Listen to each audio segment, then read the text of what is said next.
eBay friends. I'm your hostess, Suzanne A. Wells, and this is episode 139 of eBay the Right Way. My guest today is Connie in New York. No announcements this week, so let's meet Connie. Hello, resellers, and welcome back. I have a repeat guest, although we haven't talked for 5 years. So, how are you doing this morning, Connie? I'm good. I'm good, Suzanne. Yeah. And tell us again where you're located. Finger Lakes region of New York State. It's south of Rochester, west of Syracuse.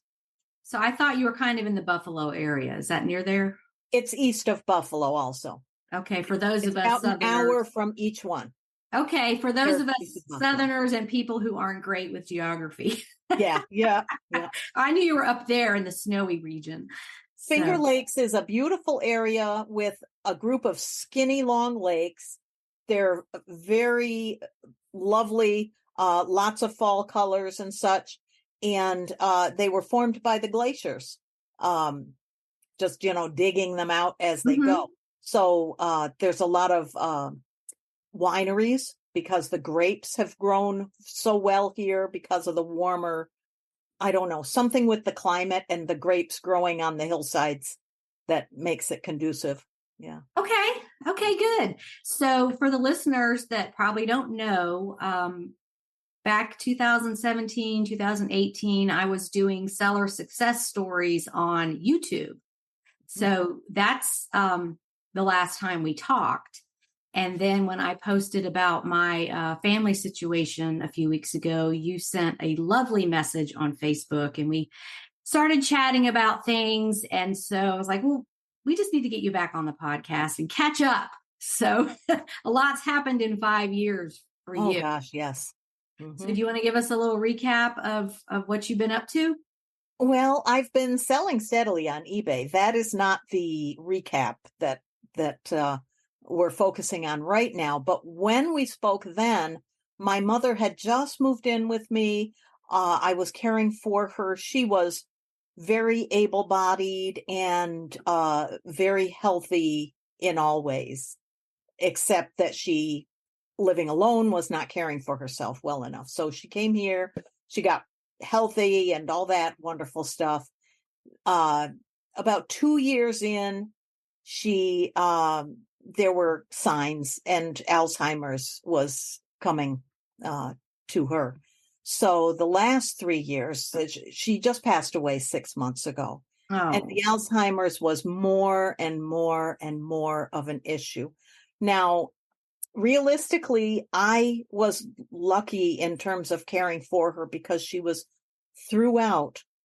a very gentle person, never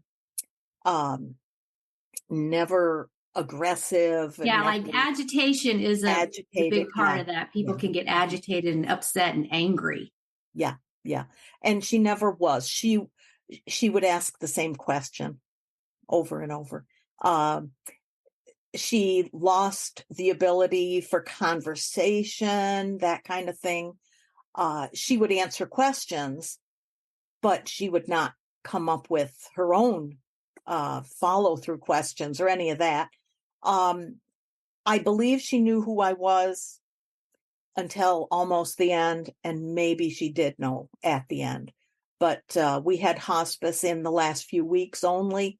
Until then, we had caregivers in for the last 3 years because she was not, she needed help showering, and then the shower was no more. So it was sponge bath kind of stuff. And I think they call that, is it PDAs or something, daily activities, personal daily activities, like the general, hygiene and self-care stuff. Yeah. You can't do after a while. That was my first clue that there's something going on when she kind of quit taking showers. And I explained to her, you've got to have a caregiver come in to help you with this because you're tired, you're not doing it. And I know that if you could do it, you would. Mm-hmm. So I'd be a bad daughter if I didn't get you the help you need. I hear some person saying, well, I don't know. I want to respect my parents' wishes and they get angry or whatever. But it's a tough, it's a tough line to follow, to follow their wishes and to do the right thing. And you love them and you want the best for them, but when you see their daily hygiene suffering, and that goes for all kinds of illnesses and addictions and all kinds of things, that's when you step in as a loved one and say, I don't want to see you like this. You're not taking care of yourself. And it's because they can't. Right. Exactly. Yeah. So you do get a gold star as a daughter on that. Never did it for the gold stars. Oh, I know that. Yeah. Yeah.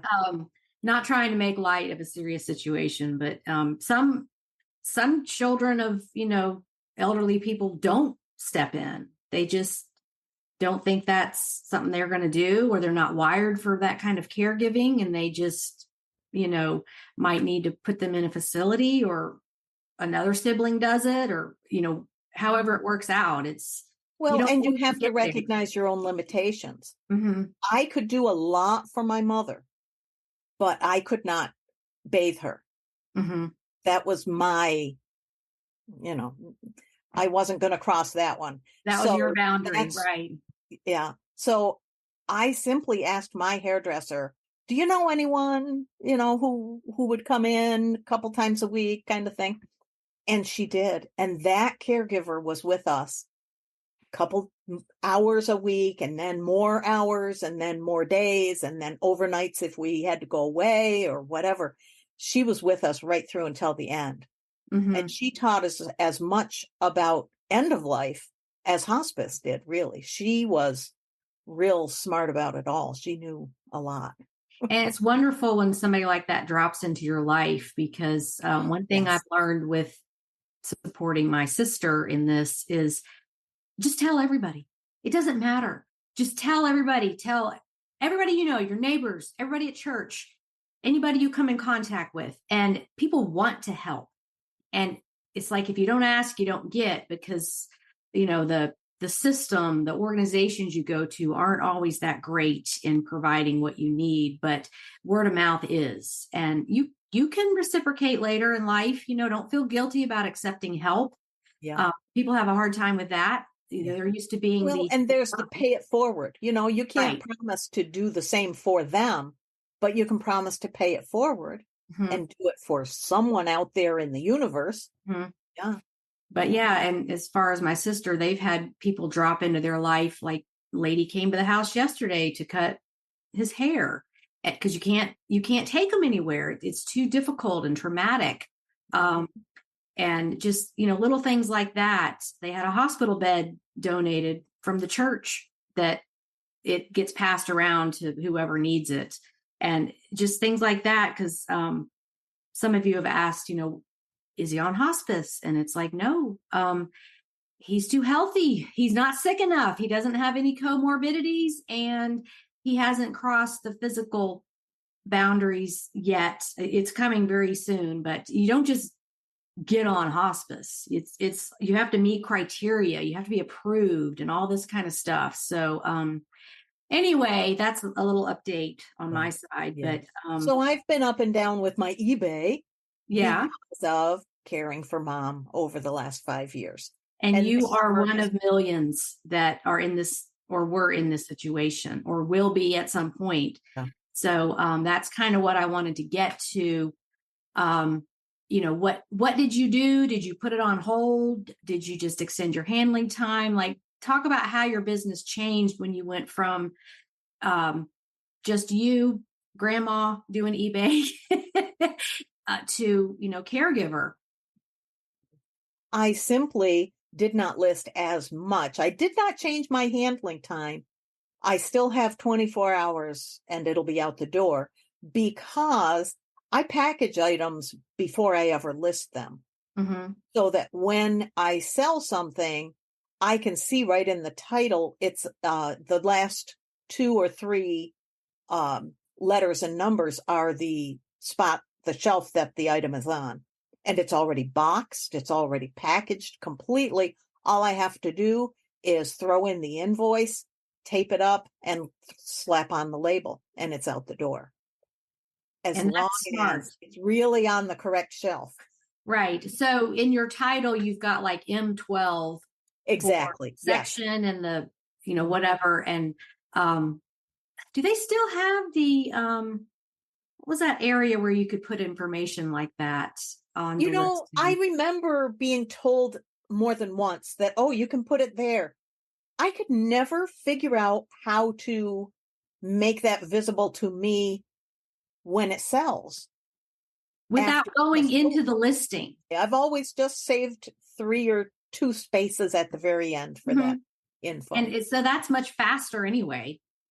Because doesn't do anything for search, but it makes the shipping part of it faster. Yeah. Okay. My brain can only handle so much. So that's everybody. So I commend you for the 24-hour turnaround. I think mine is 2 days. I felt too stressed out having it as 1 day handling. I mean, sometimes it goes out the same day. It's just, I have that as a safety net because you just don't know. Sometimes it's just like, oh, I can't get to that today. So, or if I'm not like you, I don't package everything. So if it's something that takes, 10 or 15 minutes to wrap up and package, it's like, I'll just do that tomorrow. Yeah. Well, that's what I was afraid I would say.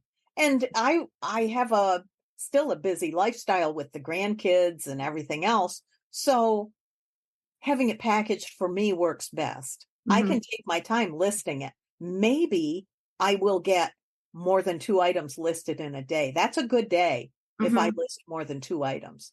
So even if I list just 1 item today, I've got it packaged, I've got it ready to go. So I'm happy with that myself. And we had a little chat before we started recording, and you asked, like, how many do you list a day? My goal is 5, but that doesn't happen every day. And I think there is no right or wrong with this. There's people out there giving advice and like, oh, you need to do 10 items a day or whatever their magical number is. But when you're juggling eBay and life, sometimes 1 is all you have time for. And as long as you're touching your store every day, whether it's adding new things or ending things and restarting, you should commend yourself for doing that much. You're ahead of the person that doesn't even do eBay and doesn't do anything, doesn't sell online. And not that it's a competition, but people need to give themselves a break and stop being so hard on themselves about what they didn't accomplish every day. Exactly. It's not a competition. And unfortunately, a lot of people have been brought up thinking of everything as a competition. I have to have the better car. I have to have the shoes that I can run faster in. And if he lists 8 items a day, I'm going to list 11 items a day, and that's not the way to feel about it. You just list what you can, when you can, and be pleased with your own eBay store. Or not, even if you don't ever have a store, it's right. All good. Well, and I think anyone that's doing this business already has that entrepreneurial gene where we are just driven. We're ambitious. We want to be better than we were yesterday, better than we were last week. And sometimes you hit a wall and it's like, you know what? Let's look back and look what I've done. I've got however many items in my store. I did all that work. And it just hasn't come to fruition yet. I talk to a lot of sellers and, sometimes they're hard on themselves because they didn't do as much as they wanted to. And really this business is unlimited. You could do it 24 hours a day forever and still there's more. ask the people with 1,000 items they haven't listed yet. There's always more. Yeah. So Yeah. that's for the listeners and for you. It's just give yourself a break. Sometimes you just have to sit down and make a list of everything you have accomplished. And then you think, hey, I'm pretty great. I did a lot. I'll remember those words. Yes. Maybe Yeah, pretty great. We should make t-shirts. I'm great. Yeah. Get out of my way. I'm great. So let's talk about some things that you sold recently, maybe. Now, where do you get your items to sell? Oh, Salvation Army, Goodwill, rummage sales. I'm missing one that just started this morning, in fact. Oh, to no. do the interview. And I'll go tomorrow morning with my daughter, probably. So it's all good.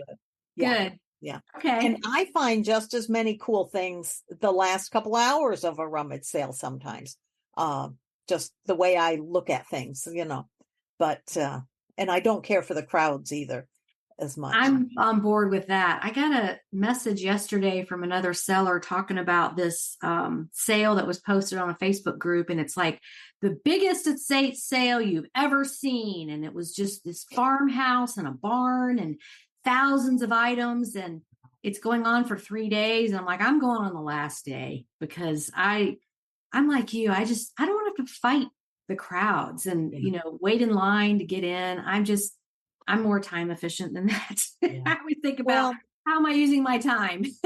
And I still have 2 full rooms upstairs of stuff for eBay. I could not buy a thing for the next year and I wouldn't run out of things to list probably. But it's fun to go treasure hunting. It is. And I always find something interesting. So that is our, as Tina, the Hot Wheels lady says, that's our boredom buster.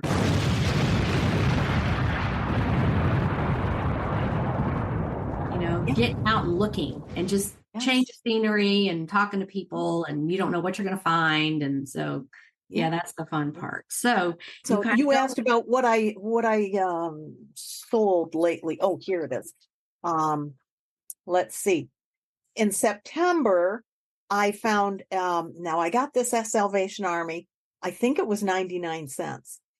It was a royal family playset in a plastic, hard plastic thing, little tiny dolls for a dollhouse, a king, a queen, and a couple other characters. They might have been like mice or something. They were not people. But it was a Target exclusive in the corner. Okay. And I really bought it thinking, well, my granddaughter would put this in the dollhouse and have fun, but I will check eBay. And sure enough, it sold for $50 in a week or so after listing it. So really? That was, I was and glad. You don't know the brand name of it. Yeah. I also sold a batch of Halloween treat bags. Now, I saw that. These listed for over a year. The paper treat bags with a vintagey, black cat and pumpkin orange. The ones that you would get 30 years ago at Halloween with your popcorn ball in it, maybe. Right. Yeah. But real pretty, and a bunch of them, 200 total paper bags in these little packages. And I sold that for $75. Really? Somebody likes vintage Halloween somewhere. Mm-hmm. Okay, good for you. Vintage recipe cards, handwritten. Some were out of a newspaper and taped onto the card, and some were handwritten. What did they go for? $40 for these. I can remember buying an old recipe box and throwing away the recipes inside. And of course, can't take that back. But now I know to look for the recipes also that they will sell. Was that at an estate sale? Is that where you got it? Yes, I believe I got that at an estate sale. Yeah. Uh-huh. Okay. Yeah. I'm waiting to find that because I just think that's fascinating. I would probably look through the recipes and, if there was something I wanted to make, I would just take a picture of it. Yeah. take the card out. Yeah. Um, sure. the average person on the street does not know that is worth anything. No, who would know that? Yeah.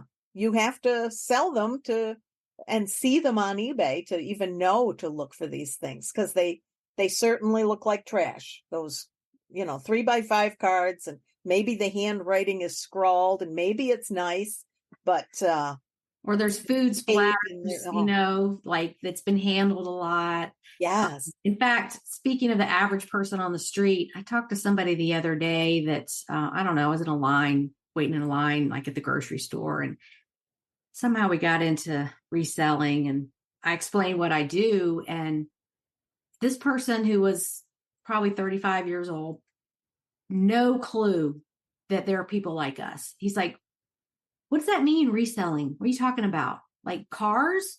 I was like, no, I'm that crazy person that goes around to garage sales and Goodwill and buys stuff and resells it. And he's like, why would you do that? I was like, oh boy. It's like, because I can.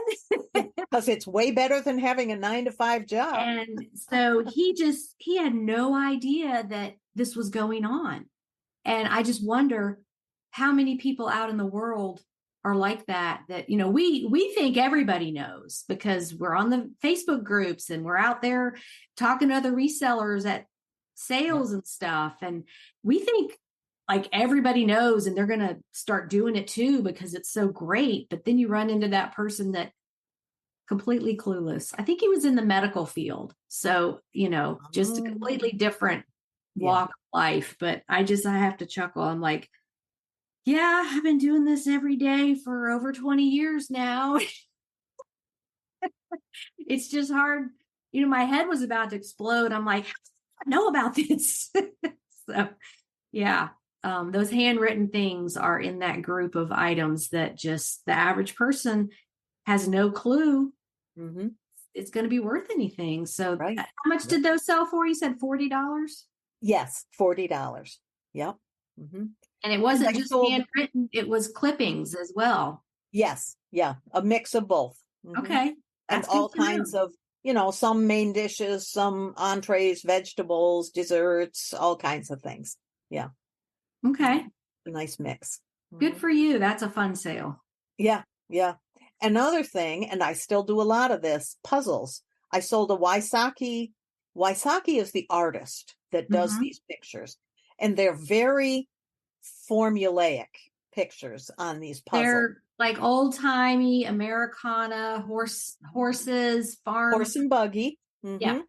There's usually a little tiny, tiny cat somewhere you can find in the picture. Okay. Kind of Where's Waldo you'll find a little black cat. Yeah, I did a lot of his puzzles back in my early married days. I just liked his art. It was just very wholesome and, yesteryear, just, like Little Women or, it's that time period. Mm-hmm. A lot of New England scenes. Right. Kind of and seasons, winters, beautiful fall colors. Right. Yep. I'm not sure which one it was, but it sold for $65. Was it new? No, it was used. And of course, I put my puzzles together first. Yeah, I you're do that puzzles person. Anyway. I've always done puzzles.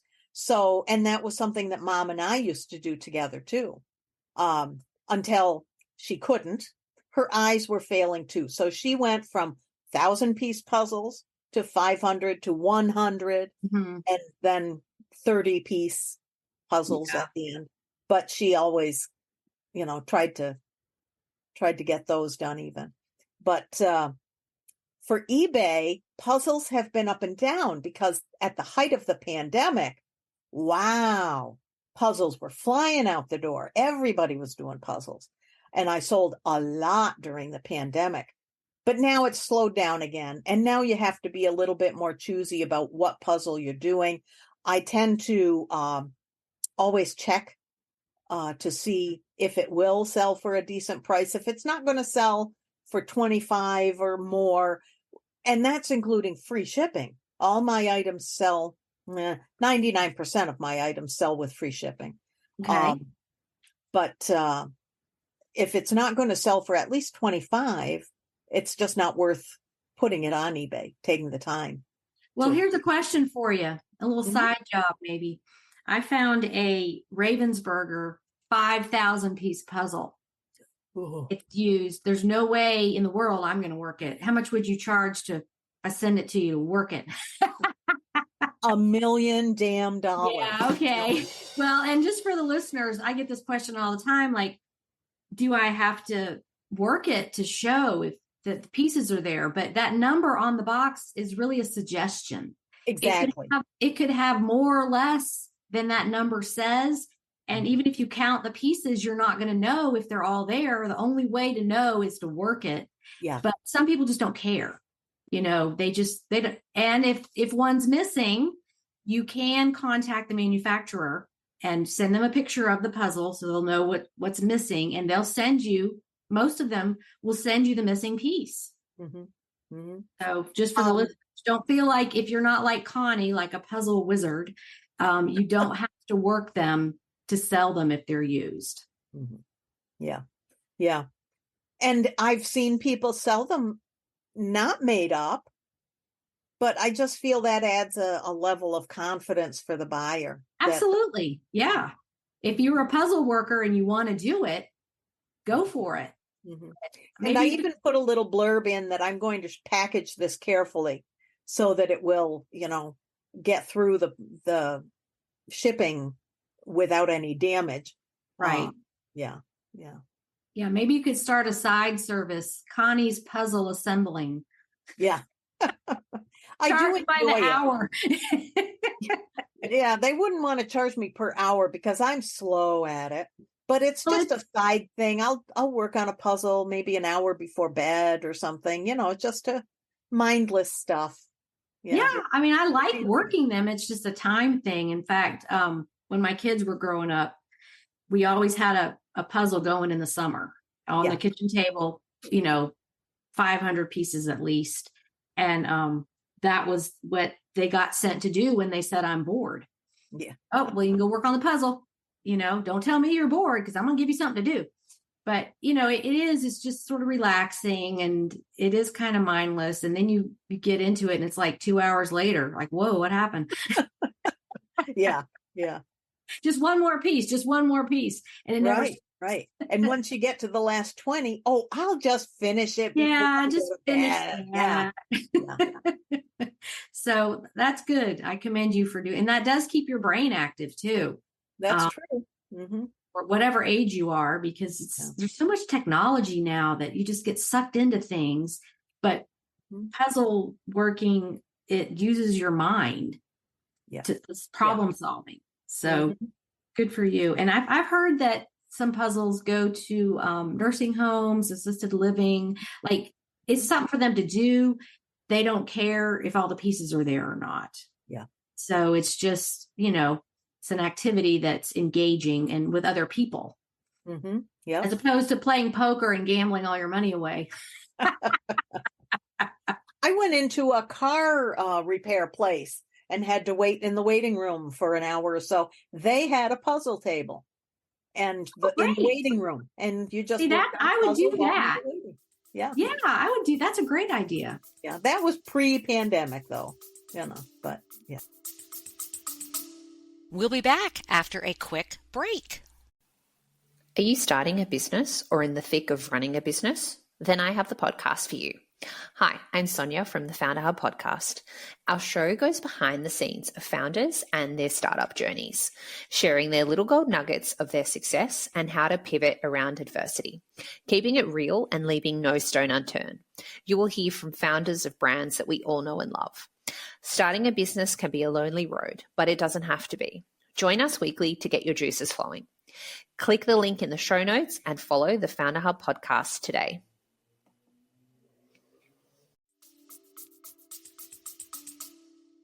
Okay, well so Wysocki puzzle for $60. That's great because there's a lot of those out there. So you picked a good one. Yeah. Okay. An American Girl doll I sold for $68. And I picked her up at Goodwill for $2. Really? Yeah. Yeah, I was very surprised. She was not priced even. And I asked the lady at I asked the cashier how much for this doll. And she, $1.99. Okay, I'll take her. Okay, now, do you have any specialized knowledge about that? Because like what's written on the back of the neck or who it was or anything like that? It was Josephina. She's just a normal, one of their regular dolls. But she had the writing on the back of the neck. I checked, her hair was not messed with. I think she had the original ribbon in her hair even. She had on an outfit that was for her. I don't think it was the outfit they sold her in, but it was one of the other outfits in her trousseau. Okay. But she was in real good condition. No marks, no Sharpie anywhere, that kind of thing. So there's a brand called, I think it's Battat, Battat. Every time I think I found an American Girl doll, it's that. And I don't know. I'm not a doll expert, but I don't think those are really worth anything. But they sure do look like American I've never Girl. paid attention to Battat, so I don't know. I know my granddaughter has some. Okay. Yeah. Maybe a listener will know the details on that, but I'm looking for them. I found an American Girl doll once, and she had this all wacky haircut, like the little girl who owned her decided to be a beautician and chop her hair off.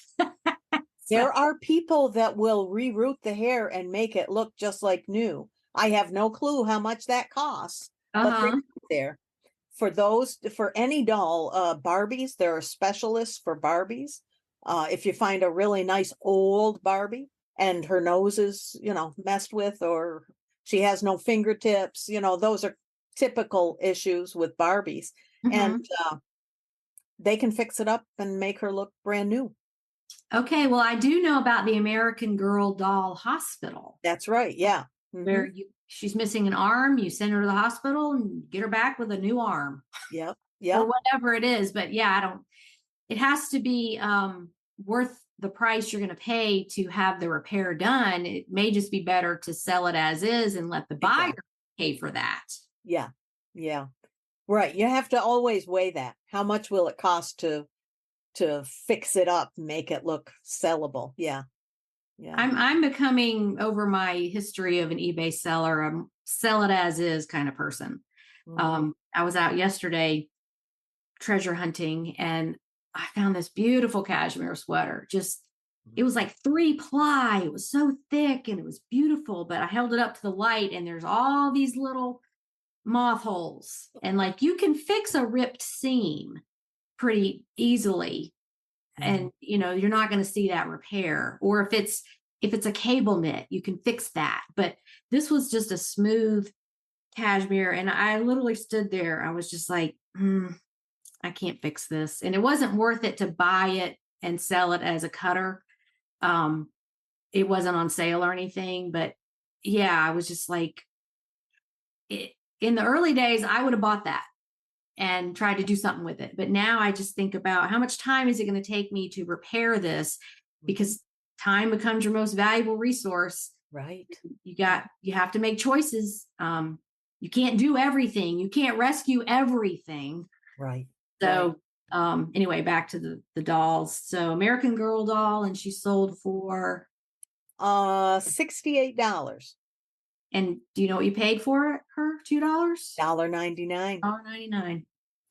There you go. Well, you're just all over the place with all kinds of different things. I look at everything in Goodwill or Salvation Army, and yet there are days. Yesterday I went into Salvation Army and it was kind of funny. I went all through the store and then up to the cash register, and then I realized I haven't bought anything. My cart is empty, and here I am standing in line at the register. So I just laughed and went and put the cart away. But I'm getting that choosy, at least, that I did leave with nothing yesterday anyway. Yeah. Well, and I think that's a good thing. I Mhm. think we have to remind ourselves that, okay, well, I didn't buy a bunch of junk that's going to eat up my time, listing it, cleaning it. I can move on to the next sourcing opportunity faster because this is not going to weigh me down. It took a long time for me to get there. Yeah, Just like, me oh, too. I can't believe out of all this stuff, I didn't find, more than 5 items. And I was in here an hour and a half. But it pays you back after the sale, because you've chosen more wisely. Yeah. So it's just as important to say no as it is to say yes. Mhm, It's not about how much you can do. I was somewhere, they were having a dollar sale on clothing, and I could tell this lady was a reseller, and she was just pulling everything as fast as she could, putting it in her cart. She wasn't even looking at it, and she was just getting it because it was $1. Yeah. And I was like, yeah. Then you get home and you have all this stuff, and maybe you've wasted some money. I'm just more of a careful picker, I guess. Mhm. And I almost said to her, hey, save some for the rest of us. But I didn't want Well, to get and being a careful picker, I'm much more likely to go on my phone and check prices, sold prices, while I'm standing right there with the item in my cart at Goodwill or wherever, Mhm. even at an estate sale or something. I'll do that because I don't want to come home and be disappointed to find out that, oh, I thought it would go big and it's a loser. Yeah. And I think years ago, the philosophy for eBay was as much as you can, as fast as you can. Yeah. And that doesn't really produce the same profit as very meticulously choosing, making good business decisions, calculated risks, I call them. Yeah, you're going to spend $5, but if you can sell it for 40, Right. that's not really a risk. It's just how long is that going to take? Right. Yeah. Mhm, mhm. So, okay. What else do you have on your list? Um, a Lovey. That's another one. I love finding Loveys. That's the little blanket, maybe 12 or 15 inches square, some most often, with a maybe an animal head or a plush head somewhere either in the center or on the corner of the blanket, Mhm. satin edging, maybe a very soft fabric for the blanket.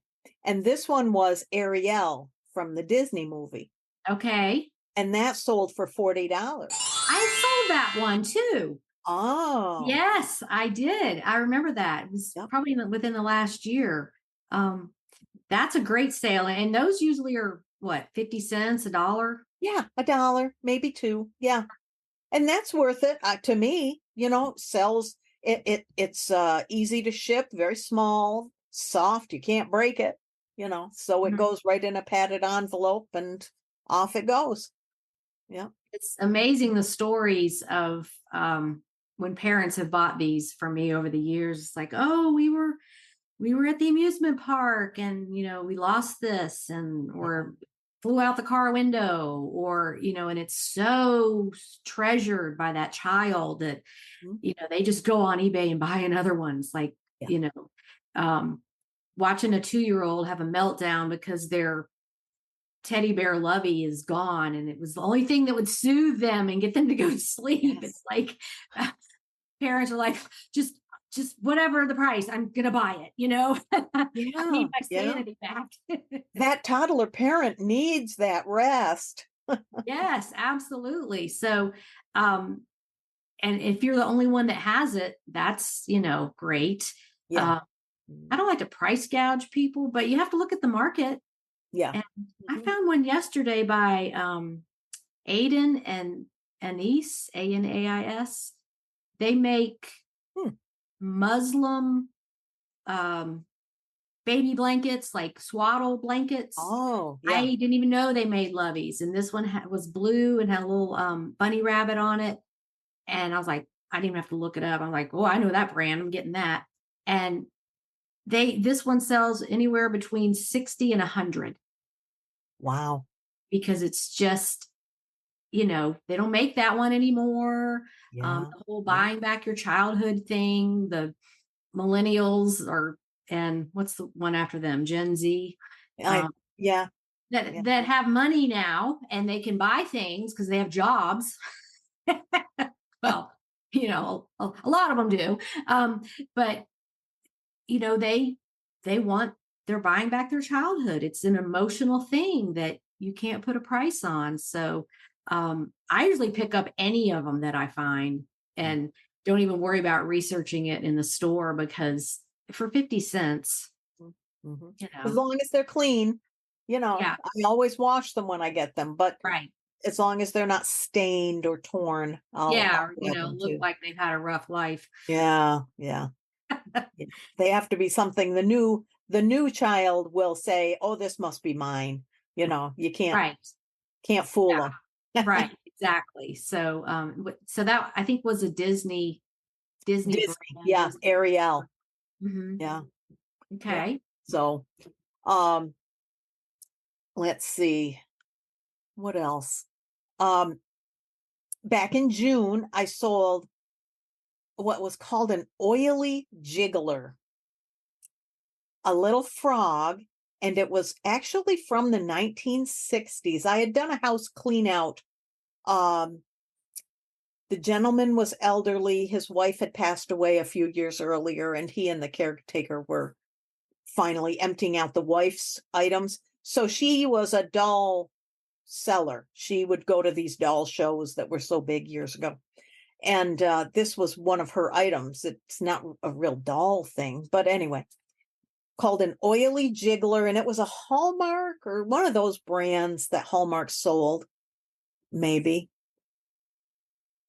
I can't remember the brand, but it was just about this big, and it was very wet feeling and soft, rubbery, and it was on a hanging thing. So it would just, the arms would just kind of flap and Okay. legs So, would flap. you said this big, so like 8 inches, maybe 12 inches, Probably. something like Yeah, that. yeah.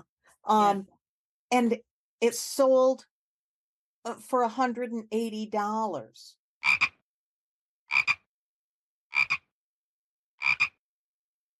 Okay. I'm going to look that up right now because I want to see what this thing is. Yeah, let's see. It was in June. Let's see. What was the day I sold it? June 9th, I sold it. Oh, Okay. Russ was the brand. RUSS. Oily jiggler. Yeah, there's a couple different looking ones, but this was the frog. It has a hat, like a straw hat on. Okay. And you said $180. There it Mhm. is. Okay. He had a tag on it. Mm-hmm.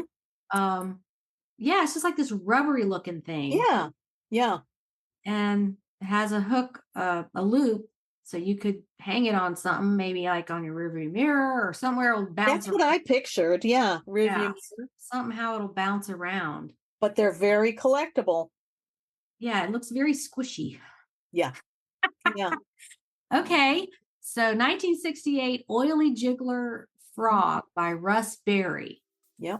Okay, and that was $180 sale. And what'd you pay for it? We'll be back after a quick break. Hey, are you a podcaster who needs a best friend? Well, I am here to be your podcast bestie. Podcast Bestie is a best friend to podcasters trying to grow and monetize their shows. First, it was a popular Substack. Now it's also a popular podcast. I'm Courtney Kosak. I have 3 of my own indie podcasts. Yes, I am addicted. And I've also worked on top shows for Netflix, PayPal, Girl Boss, and I've even had a #1 celebrity show on Apple Podcasts. And I am here to give you all the behind the scenes tips. So check out Podcast Bestie on Apple Podcasts, Spotify, or wherever you listen to podcasts.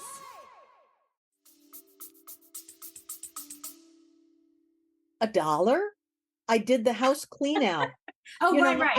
I don't know the exact amount, but I did that house clean out. And so I just gave him a check each time I would fill up the car, kind of a thing. Okay, so can you talk about how you came to do that? Is this something you advertised that you do, or was it just a friend? Or No, I've never advertised that. I saw a listing on Craigslist that said free doll clothes.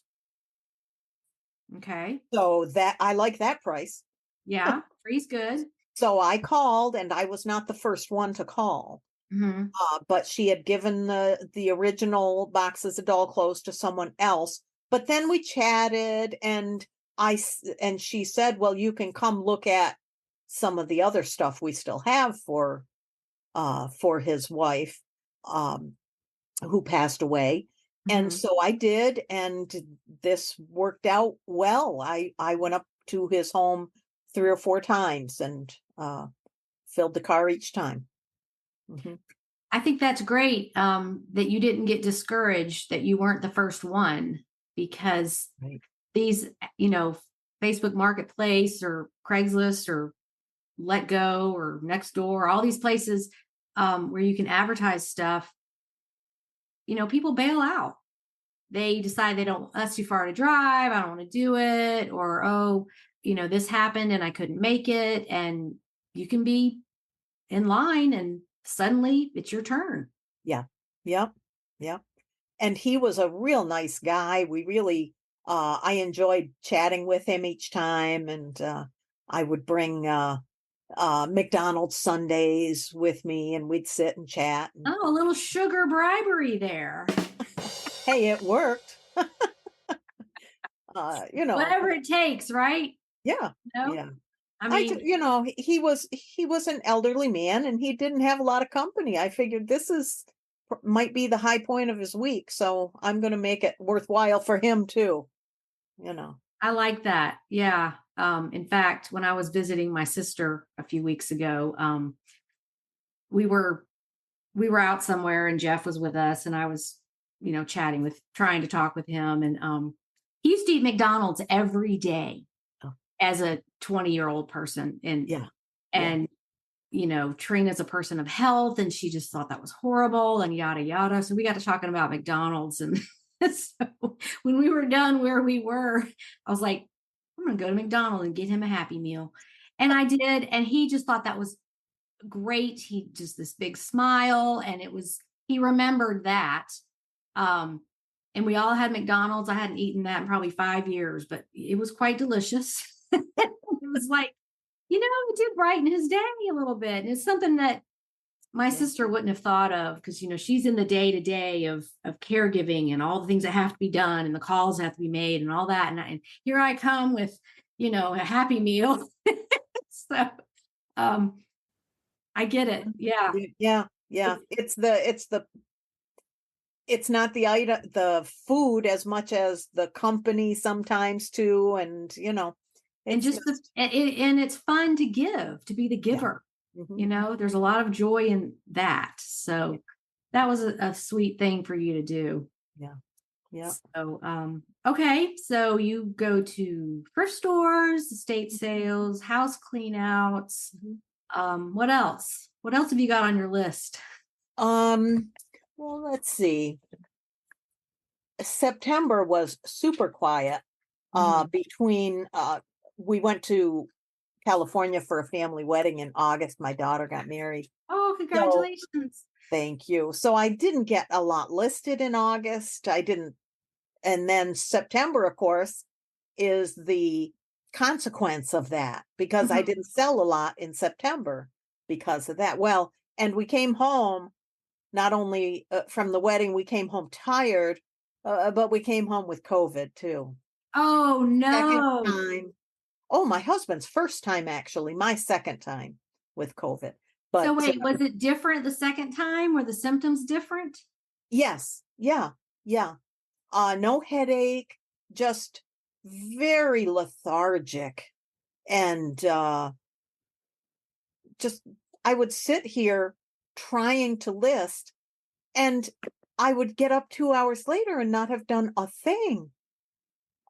I just couldn't focus on much of anything for days. And you're like, what is wrong with me? This is not my personality. Yeah, it was I've a heard real that a lot. fog. Yeah. Now my husband got it for the first time, and he was like me with the lethargy and just not himself. but he got a rash around his trunk. Like shingles.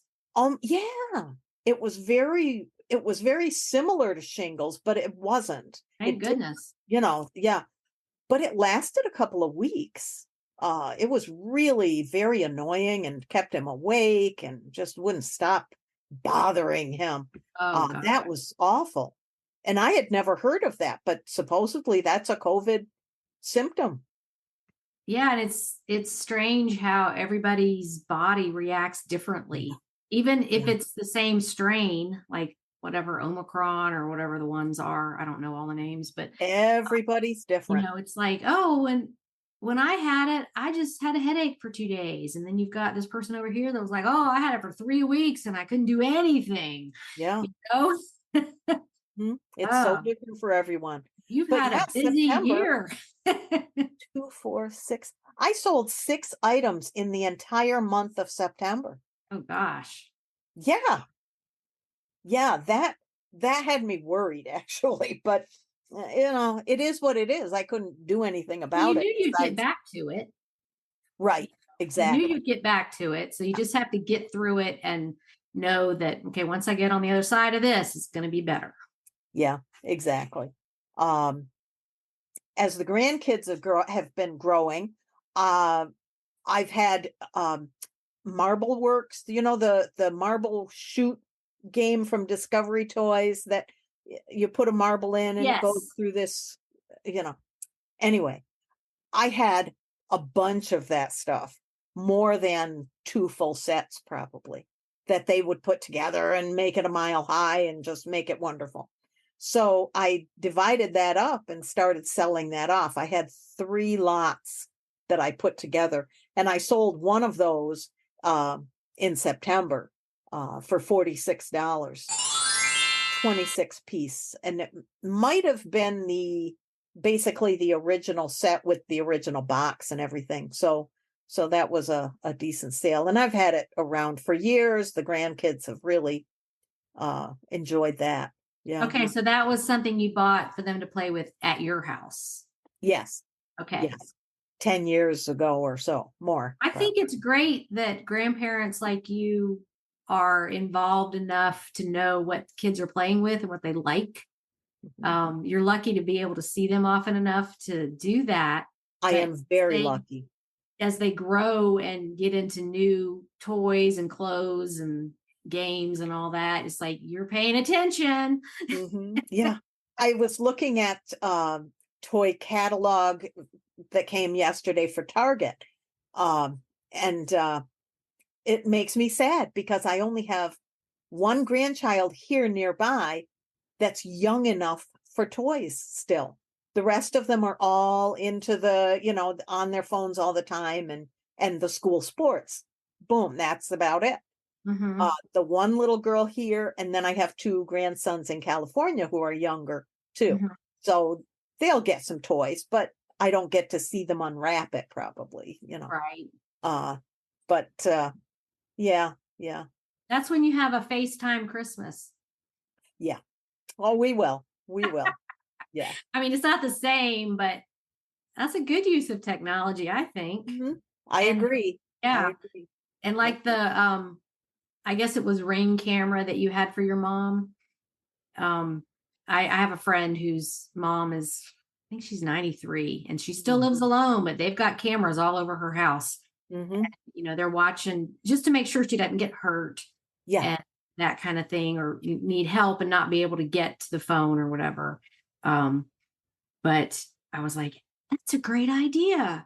It used to be baby monitors. You put one in the dog's room or put, wherever. It wasn't always. That was the first one I used for Mom. I didn't even think about anything else. But then as time went on, we just needed more and more. But yeah, a baby monitor worked good for a while. Yeah. For us. And I've seen those. I guess Ring is the most widely known cameras, but that's another thing to look for at estate sales. I've seen people selling those a lot, because they might have been used for that purpose for an elderly person. Yeah. And then they don't need it anymore. Either person got moved to a facility or passed away or whatever. But, those things aren't cheap when they're new. Mm-hmm. Right. Yeah, and you have to, I think they're pretty easy to install, but still, if you're like a little intimidated by technology, get a teenager to do it. Yeah. Exactly. I know my grandson could have set it up. Now my husband did, but I'm sure my 14-year-old grandson could have set it up for me too. Yeah. Okay, well, I got us off topic there. That's all right. Is there anything else on your list you want to talk about? Because we're getting close to the end. I've never bought your book. I'll have to do that this year. Okay. Well, and I'm working on that. I work on that during the last quarter of the year. It's just, I learn so much new stuff all the time. 2024's book is going to have a jewelry chapter, an artist chapter. I'm doing some new things. So as I expand my knowledge, I'm a good record keeper. So I can pass that on to everybody else. And then it has a section at the end called Knowledge is Power, where I'm putting in the changes that have happened on eBay, like the USPS ground advantage, and the Terapeak now goes back 3 years, and things that drop into, the Facebook group or wherever. And it's like, oh, people might not know this, especially if you've been away and you come back and you're like, why is this different? Yeah. I'm always intimidated by the changes on eBay when they change the format and all that kind of stuff. It just, I didn't need it right now, but got to deal with it. Got to get through it. And the thing we were trying to think of before was the custom SKU. Oh, yes. Putting your location of your item, your bin number, whatever you've got. But I don't see that as predominantly on the listing form anymore. I don't know if they took it away or if I just ignore it. I don't know. I'll have to look at that. Maybe, I don't know. Do you have a larger store probably? I have just the basic store. Maybe I have the basic store. Now I have it's around 550 items. Oh, okay. So it's the basic store, but maybe that's something they put in only for the larger stores because they have thousands of items, and with only 500. I don't know. It used to be there be there for anybody, but maybe what I didn't like about it was you had to go into the listing to get that information when you were printing your item, unless there is I think there's a column you can add for it. The custom SKU, like when you pull up your awaiting shipment, you can add the custom SKU to a column. I don't know. It just seemed kind of cumbersome, but I know a lot of people used it, but I do like putting it in the title because you don't have to look for it. Yeah. For me, that's just easier. Okay. Well, we have been going about an hour. Do you have any final words as we wrap up this episode? eBay is different for every single one of us. And we just need to do it at our own pace and stick to what we know. And, there are going to be winners and losers in every batch that we bring out of a garage sale and Goodwill and such, but it's a learning curve. It's always something to learn about. And I've learned a lot talking to you about your items that you sold and what you look for, because that's the fun of these podcasts is it's just endless how much stuff is out there. We just are never going to know it all. I know. You're making money Monday. I never look at everything. There's so many posts, but I always learn something when I look at those. And I've been looking, I don't know how long, but years and years and years I've been reading those. I think we started that thread in 2014. So going on 10 years, and people love it. They love posting on it. They love being the first one of the week. Like, I got first. But yeah, it's just so much information. It is information overload, but I find it very motivating because people from all walks of life do this, all ages, locations. And it's like, maybe your sales are slow, but these people are selling these things. So it's going to be your turn at some point. Oh yeah. Oh yeah. Oh, I have no doubt. And I'm listing all the time. I've always got 3 or 4 items at my desk waiting to be listed. So, it'll happen. Well, it was so great catching up with you. And we're You not too, going to wait Suzanne. 5 years to do this again. Well, I hope I sell more than how much 6 items next time we talk. Well, and when I asked you to do this, you're like, well, I haven't sold very much lately. And that's really not what this is about. It's Right. about the lifestyle and the passion for reselling. And yeah, sometimes you just have to turn it off because life happens, but it's not going anywhere. It'll be there for you when you come back. Yeah, So for sure. thank you so much for making time to come on. And I hope you Well, find thank lots you. of treasures at the sale tomorrow. I'll let you know. Okay, we'll see you on the group.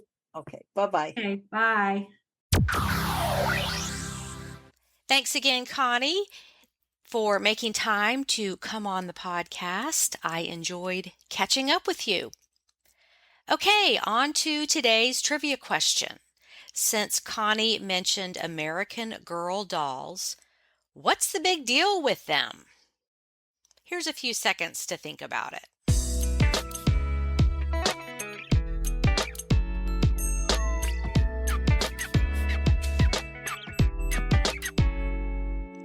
Okay, American Girl is a line of 18-inch dolls released on May 5th, 1986 by Pleasant Company.